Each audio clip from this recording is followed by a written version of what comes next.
Nahitabo ang duha ka mga insidente sa pagpamusil sulod lang sa usa ka adlaw sa lungsod sa Leyte sa probinsya sa Leyte.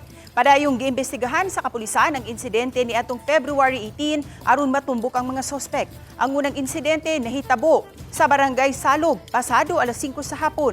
Dali nga gida sa tambalanan ang biktima nga si Roldan Laborte kinsa usa ka construction worker ug nagpuyo sa maong barangay. Matod sa kapulisan, padung nang muuli sa ilang panimay ang biktima sakay sa iyang motorsiklo dihang gipusil kini. Ang biktima naigo sa tuog bahin sa dughan. Pagka alas 10 sa gabi sa susamang adlaw, patay ang usa ka manindahay og isda human gipusil sa Sitio Tabuige, Barangay Consegra. Base sa investigasyon, nga samtang natug ang biktima, kalit lang kining gisulod sa mga responsable ug gipusil sa nagkadiiyang parte sa lawas. Moabot ngadto sa 8 ka mga basiyo sa bala nga gituho ang kalibre 45 nga pistola ang nakuha sa crime scene.